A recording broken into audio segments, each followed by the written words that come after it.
옛날 옛적 프랑스의 장르 산맥 근처에 작은 마을이 자리 잡고 있었습니다. 이 마을에는 로시라는 이름의 호기심 많은 소녀가 살고 있었습니다.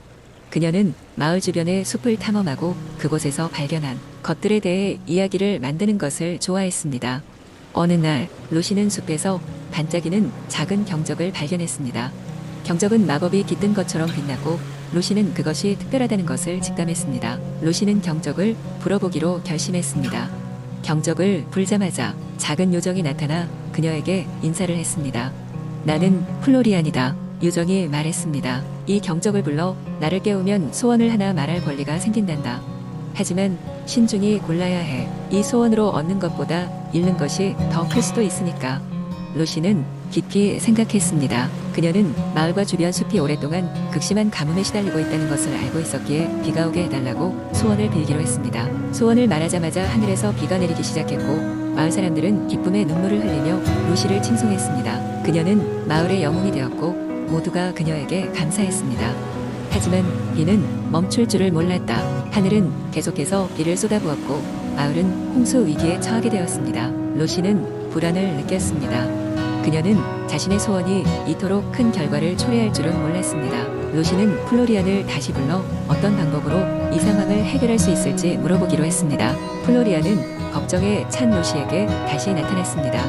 로시, 소원에는 항상 대가가 따른단다. 비록 너의 소원이 선의에서 비롯된 것이지만 자연의 균형이 뒤틀렸어. 이제 너는 균형을 되찾아야 해. 요정은 로시에게 경적을 치워야 한다고 말했습니다.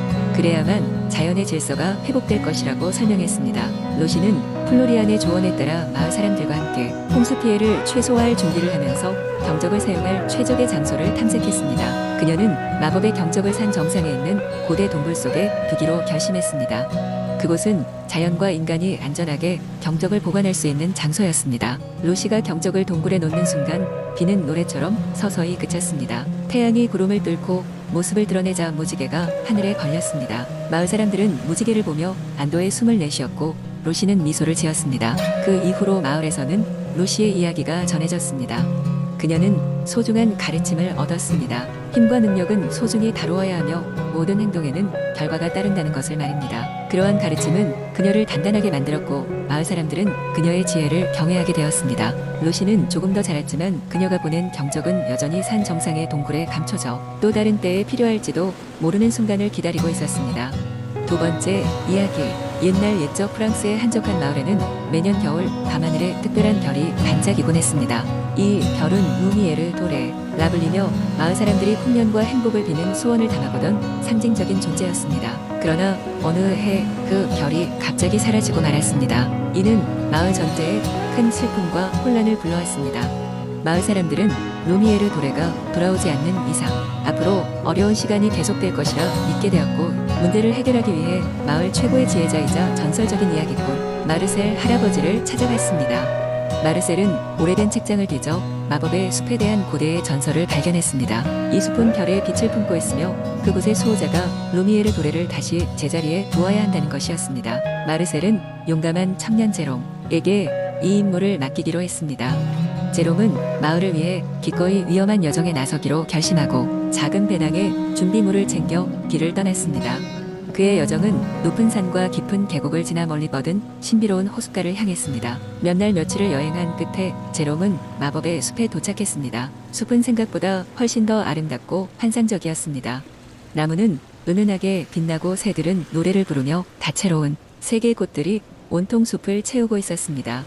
하지만 이내 나타난 수호자 엘로디는 그에게 큰 도전이었습니다. 엘로디는 숲의 영원한 보호자였고 그의 눈에 그동안 사람들의 탐욕과 무지로 숲이 파괴되어 가는 장면이 비춰진 것입니다. 제롬은 엘로디에게 마을과 사람들을 위해 루미에르 도레가 꼭 돌아와야 한다는 것을 진심 어린 마음으로 설득하였고 자신의 결백을 증명하기 위해 올바른 길을 찾겠다고 약속했습니다.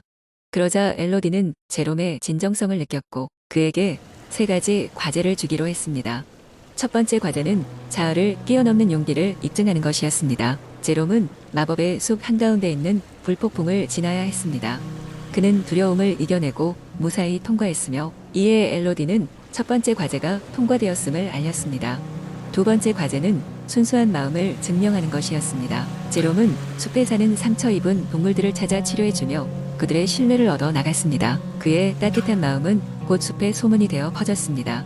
엘로디는 동물들이 전해주는 이야기를 듣고 그의 마음이 순백하다는 것을 인정했습니다. 마지막 과제는 지혜와 공감을 통해 여러 가지 수수께끼를 풀어내는 것이었습니다. 엘로디가 던진 수수께끼들은 쉽지 않았으나 제롬은 자신의 경험과 기억을 모아 하나씩 풀어내었습니다. 그러자 엘로디는 드디어 루미에르 돌의 위치를 알려주기로 하였습니다.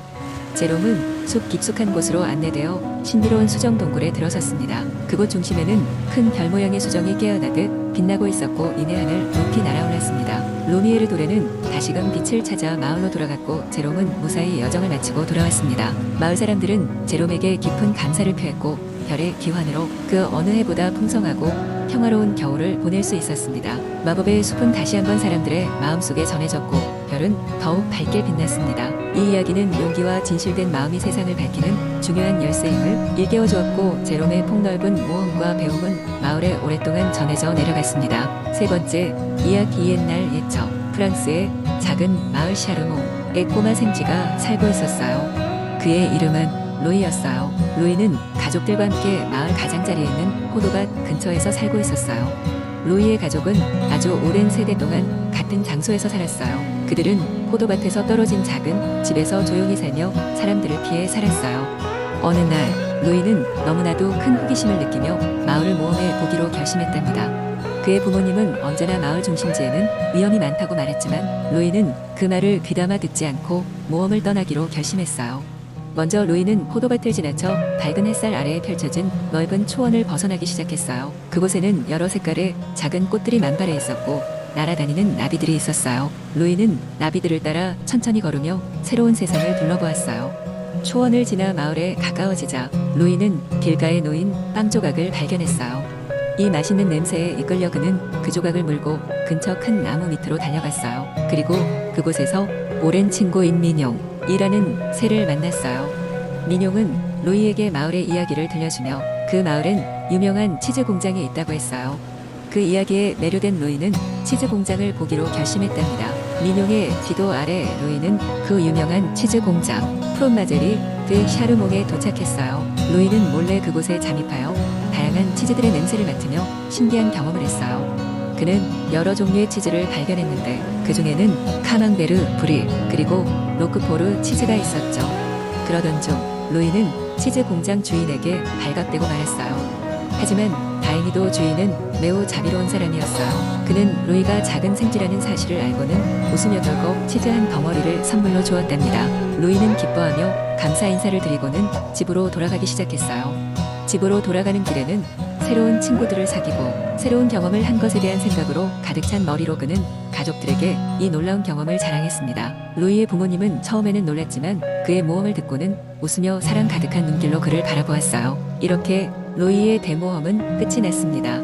하지만 이 작은 생쥐는 그 후로도 여러 번 모험을 떠났고 그때마다 새로운 이야기들을 만들어 갔답니다. 그리고 루이의 이야기는 마을 사람들 사이에서도 널리 퍼져 오랫동안 이야기되어졌다고 해요. 이렇게 프랑스의 작은 마을에서 시작된 루이의 이야기는 오랜 세월이 지나도 사람들에게 큰 웃음과 행복을 전하였답니다.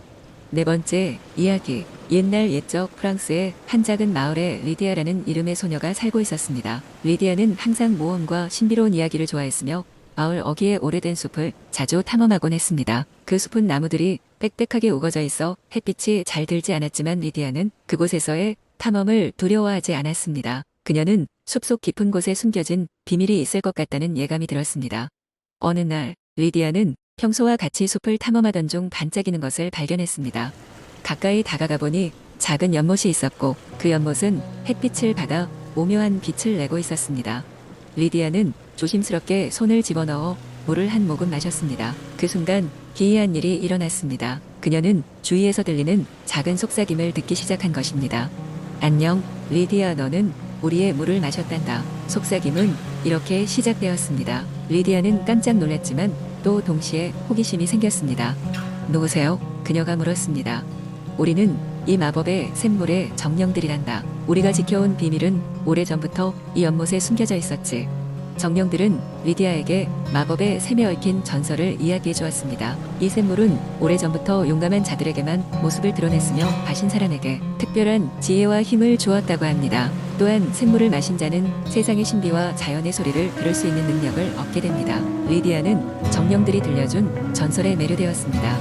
그녀는 그 지혜와 힘을 사용하여 더 많은 사람들을 돕고 싶다는 마음이 생겼습니다. 리디아는 정령들에게 물었습니다. 어떻게 그 힘을 사용할 수 있을까요? 저는 사람들을 돕고 싶어요. 정령들은 미소를 지으며 대답했습니다. 그 힘은 너의 깨끗한 마음에서 나오며 사심 없이 남을 돕고자 하는 마음이 있다면 그 혜택은 자연스럽게 너에게 다가올 것이야. 그날 이후로 리디아는 조금 달라졌습니다. 그녀는 사람의 마음을 읽을 수 있었고 그들이 무엇을 필요로 하는지 알 수 있는 능력을 가지게 되었습니다.